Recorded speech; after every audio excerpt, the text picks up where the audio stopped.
ನವೋದಯಕ್ಕೆ ಸಂಬಂಧಪಟ್ಟಂತಹ ಲೆಕ್ಕಗಳನ್ನು ನಾವು ಮಾಡ್ತಾ ಬರ್ತಾ ಇದ್ದೀವಿ ವಿದ್ಯಾರ್ಥಿಗಳೇ. ಮೊದಲನೆಯದಾಗಿ ನಾವು ಸ್ಥಾನ ಬೆಲೆಗಳನ್ನು ನೋಡ್ತಾ ಬಂದ್ವಿ. ಎರಡನೆಯದಾಗಿ ನಾವು ಸಂಕಲನ, ಮೂರನೆಯದಾಗಿ ನಾವು ವ್ಯವಕಲನ. ಈಗ ನಾಲ್ಕನೇ ಚಾಪ್ಟರ್ ಯಾವ್ದಪ್ಪ ಅಂತಂದ್ರೆ ಅದು ಗುಣಾಕಾರ.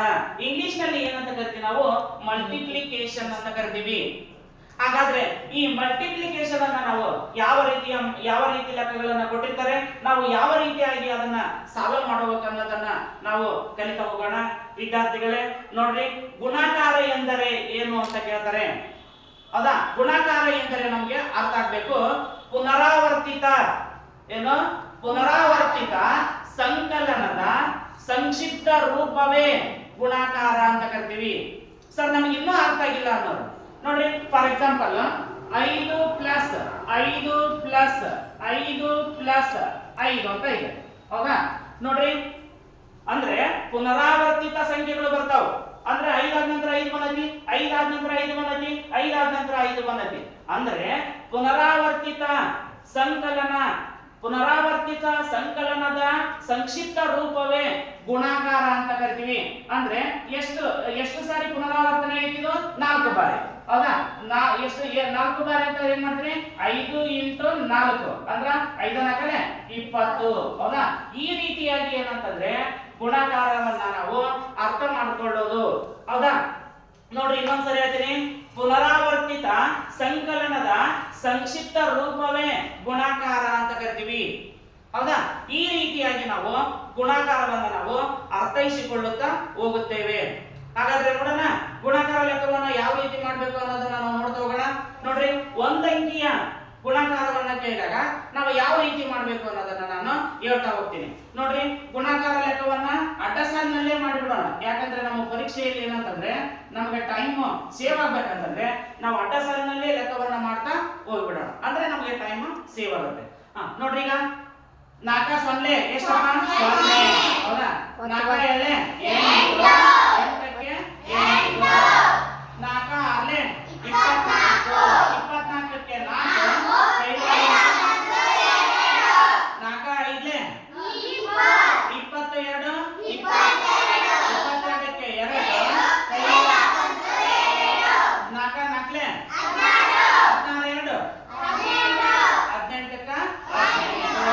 ಈ ರೀತಿ ಒಂದಂಕಿಯ ಗುಣಾಕಾರ ಲೆಕ್ಕವನ್ನ ಕೇಳಿದಾಗ ನಾವು ಒಂದು ಲೈನ್ ಹಾಕಿ ನಾವು ಗುಣಾಕಾರ ಲೆಕ್ಕವನ್ನ ಈ ರೀತಿ ನಾವು ಮಾಡ್ತಾ ಹೋಗ್ತೀವಿ. ಹೌದಾ? ನಿಮ್ಗೊಂದು ಪಾಯಿಂಟ್ ಗೊತ್ತಿರಲಿ. ನೋಡ್ರಿ, ಈಗ ಯಾವುದೇ ಸಂಖ್ಯೆಗೆ ಇಂಟು 1 ಮಾಡಿದ್ರಪ್ಪ ಅಂತಂದ್ರೆ ಅದೇ ಸಂಖ್ಯೆ ಬರುತ್ತದೆ.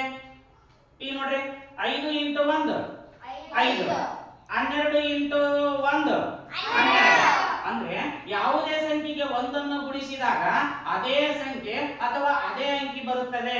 ಅದಕ್ಕಾಗಿ ಇದನ್ನ ಏನಂತ ಕರಿತೀವಿ? 1 ಅಂತಂದ್ರೆ ಗುಣಾಕಾರದ ಅನನ್ಯತೆಯ ಸಂಕೇತ ಅಥವಾ ಗುಣಾಕಾರದ ಅನನ್ಯತೆಯ ಸಂಖ್ಯೆ ಅಂತ ಕರಿತೀವಿ. ಯಾವುದನ್ನ? 1.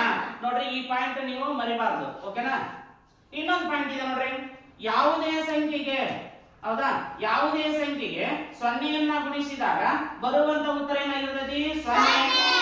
ಈಗ ಅದೇ 12 × 0 ಎಷ್ಟು? 0. ಅಂದರೆ ಯಾವುದೇ ಅಂಕಿ ಅಥವಾ ಸಂಖ್ಯೆಯನ್ನು 0 ಇಂದ ಗುಣಿಸಿದಾಗ ಬರುವಂತ ಉತ್ತರ ಏನಾಗಿರ್ತದೆ? 0 ಆಗಿರುತ್ತದೆ. ಹೌದಾ?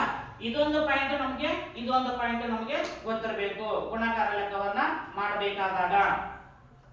ಈಗ ನೋಡ್ರಿ, ಈಗ 2 ಅಂಕಿಗಳನ್ನ ಕೊಟ್ಟಾಗ ನಾವು ಯಾವ ರೀತಿ ಮಾಡಬೇಕು? ಹೌದಾ? ನೋಡ್ತಾ ಹೋಗೋಣ. ಈಗ ನೋಡ್ರಿ, ಈಗ 2 ಅಂಕಿಗಳನ್ನ ಕೊಟ್ಟಾಗ ಮೊದಲು ನಾವು ಬಿಡಿ ಸ್ಥಾನದ ಅಂಕಿಯನ್ನು ತಗೋಬೇಕು. ಬಿಡಿ ಸ್ಥಾನದ ಅಂಕಿಯನ್ನು ತಗೊಂಡು ಬಿಡಿ ಸ್ಥಾನದಿಂದ ನಾವು ಗುಣಿಸ್ತಾ ಹೋಗ್ಬೇಕು. ಆಲ್ರೆಡಿ ಕಳೆದ ಲೆಕ್ಕದಲ್ಲಿ ನಾನು ಹೇಳ್ತಾ ಬಂದಿದ್ದೀನಿ. ಹೌದಾ? ನೋಡ್ರಿ, ಈಗ ಲೈನ್ ಹಾಕ್ರಿ. ಓಕೆನಾ? 4 4 16 16ಕ್ಕೆ 6 ಕೈ 4 3 12 12 13ಕ್ಕೆ 3 ಕೈ 1 ನೋಡಿ, 4 0 0 ಪ್ಲಸ್ 1 1. ಅಂದ್ರೆ ಯಾವುದೇ ಸಂಖ್ಯೆಗೆ 0 ಗುಣಿಸಿದಾಗ ಬರುವಂತ ಉತ್ತರ ಏನಾಗಿರ್ತದೆ? ಅದೇ ಆಗಿರುತ್ತದೆ. ನೋಡೋಣ. ಈಗ ನೆಕ್ಸ್ಟ್ 4 1 4, ಓಕೆನಾ? 4 4 1 12 12ಕ್ಕೆ 12. ಈಗ ನಾವು ನೆಕ್ಸ್ಟ್ ಸಂಖ್ಯೆ ಯಾವ ಸ್ಥಾನದಲ್ಲಿದೆ? 10ರ ಸ್ಥಾನದಲ್ಲಿ. 10ರ ಸ್ಥಾನದಲ್ಲಿ ಐತೆ ಅಂತಂದ್ರೆ ನಾವು 10ರ ಸ್ಥಾನದಿಂದ ನಾವು ಏನ್ ಮಾಡಬೇಕು? ಅಂಕಿಗಳನ್ನ ಹಚ್ಚುತ್ತಾ ಬರಬೇಕು. ಅಂದ್ರೆ ಬಿಡಿ ಸ್ಥಾನದಲ್ಲಿ ನಾವು ಪ್ಲಸ್ ಅನ್ನ ಹಾಕ್ತೀವಿ. ಯಾಕೆ ಪ್ಲಸ್ ಹಾಕ್ತೀವಪ್ಪ ಅಂತಂದ್ರೆ ನಾವು ಲಾಸ್ಟ್ಗೆ ಗುಣಾಕಾರ ಲೆಕ್ಕವನ್ನ ಮಾಡಿದ ಮೇಲೆ ಮೊತ್ತವನ್ನ ಕಂಡುಹಿಡಿತೀವಿ. ಅದಕ್ಕೋಸ್ಕರ ನಾವು ಏನಂತಿಲ್ಲ ಬಿಡಿ ಸ್ಥಾನದಲ್ಲಿ ಪ್ಲಸ್ ಹಾಕಿದ್ದು 10ರ ಸ್ಥಾನದಿಂದ ನಾವು ಏನ್ ಮಾಡ್ತೀವಿ? ಎರಡನೆಯ ಸಂಖ್ಯೆಯನ್ನ ಗುಣಿಸ್ತಾ ಹೋಗ್ತೀವಿ. ನೋಡೋಣ ಈಗ.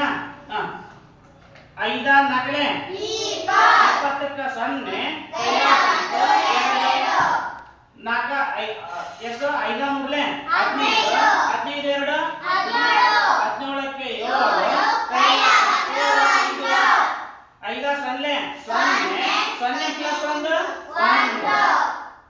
ನೆಕ್ಸ್ಟ್ 5 1 5 5ಕ್ಕೆ 5. ನೆಕ್ಸ್ಟ್ 5 3 15ಕ್ಕೆ 15. ಮೇಲೆ ಏನಿಲ್ಲ ಅಲ್ಲೊಂದು ಸಣ್ಣ ಪಡ. ಓಕೆನಾ? ಈಗ ಏನ್ ಮಾಡ್ಬೇಕು? ಪ್ಲಸ್ ಯಾಕಂದ್ರೆ ಪ್ಲಸ್ ಅಂತ ಐತಿ ಇಲ್ಲಿ. 6ಕ್ಕೆ 6 3ಕ್ಕೆ 3 8ಕ್ಕೆ 8 5ಕ್ಕೆ 5 7ಕ್ಕೆ 7 6ಕ್ಕೆ 6 1ಕ್ಕೆ 1. ಹೌದಾ? ಈ ರೀತಿಯಾಗಿ ಏನಂತಂದ್ರೆ ನಾವು ಗುಣಾಕಾರ ಲೆಕ್ಕವನ್ನ ಮಾಡ್ತಾ ಹೋಗ್ತೀವಿ.